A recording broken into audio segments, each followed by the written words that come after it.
Assalamualaikum warahmatullahi wabarakatuh. Bertemu lagi dengan channel Berbagi Ilmu. Kali ini kita mau membahas tentang hukum ketenagakerjaan, yaitu terkait dengan union busting atau bahasa Indonesianya dikenal dengan pemberangusan serikat pekerja seperti itu. Nah, apa itu union busting? Prakteknya seperti apa? Kemudian bagaimana kondisinya di Indonesia. Nah, kita mau bahas itu mulai dari dasar hukum dan efeknya.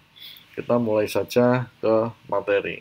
Nah, sebelum masuk ke materi, baru-baru ini kita bisa melihat ya di salah satu media diinformasikan bahwa salah seorang atau salah serikat pekerja itu melakukan pelaporan ke polisi terhadap pengurus suatu perusahaan yaitu Indosat karena diduga pengurus atau direksinya itu diduga melakukan praktek-praktek union busting atau pemberangusan serikat pekerja.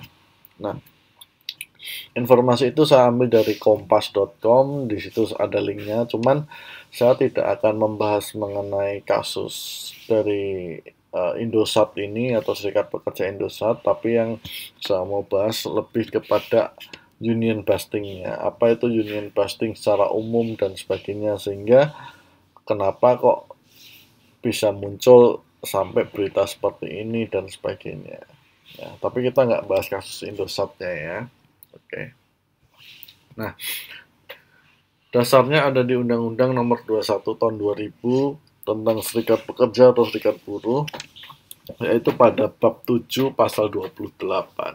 Nah, ini adalah pasal yang mengatur tentang union busting, di mana disampaikan di situ adalah siapapun dilarang menghalang-halangi atau memaksa pekerja untuk membentuk atau tidak membentuk, menjadi pengurus atau tidak menjadi pengurus, menjadi anggota atau tidak menjadi anggota, dan atau menjalankan atau tidak menjalankan kegiatan serikat pekerja dengan cara melakukan PHK, memberhentikan sementara, menurunkan jabatan, melakukan mutasi, tidak membayar atau mengurangi upah, melakukan intimidasi dalam bentuk apapun, melakukan kampanye anti pembentukan serikat pekerja.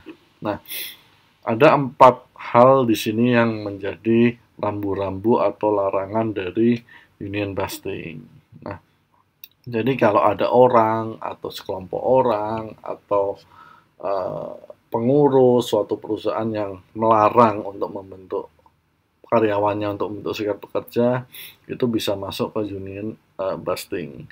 Atau melakukan intimidasi-intimidasi, baik mengancam, akan mem-PHK, akan memindahkan posisi dan sebagainya apabila dibentuk serikat pekerja, atau bahkan yang lebih parah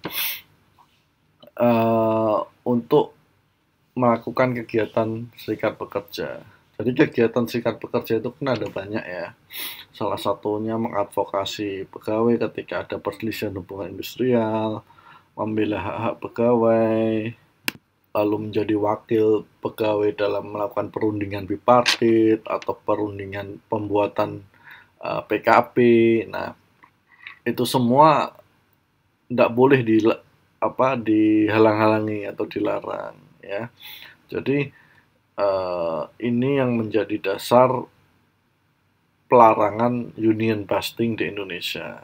Lalu sanksinya seperti apa? Nah, sanksinya diatur di pasal 43 di ayat 1 ya dan ayat 2. Barang siapa yang menghalang-halangi atau memaksa pekerja sebagaimana dimaksud pasal 28 dikenakan sanksi pidana paling singkat 1 tahun dan paling lama 5 tahun dan atau denda paling sedikit 100 juta dan paling banyak 500 juta.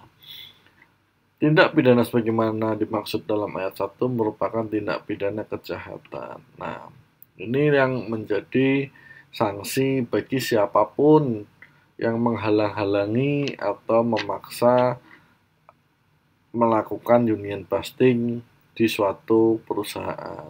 Ingat ya, bahwa kebebasan berserikat, berkumpul, menyampaikan pendapat, mengutarakan pikiran itu dilindungi oleh konstitusi, dilindungi oleh undang-undang dasar. Jadi siapapun tidak boleh merasa superior, merasa paling kuat dalam suatu perusahaan yang mengakibatkan dilakukannya union busting ini, ya. Nah, itu saja penjelasan singkat mengenai union busting. Mudah-mudahan kita semua dijauhkan dari praktek-praktek seperti ini sehingga kehidupan dalam bekerja maupun dalam mempekerjakan orang itu berjalan dengan harmonis, tidak ada penyimpangan, tidak ada pemberangusan. Nah, itu saja dari saya, mudah-mudahan bisa memberikan manfaat. Kurang lebihnya saya mohon maaf. Jika ada kritik dan saran atau komentar atau hal yang salah dari apa yang saya ucapkan, saya mohon maaf. Silahkan sampaikan di kolom komentar. Terima kasih sudah menonton. Assalamualaikum warahmatullahi wabarakatuh.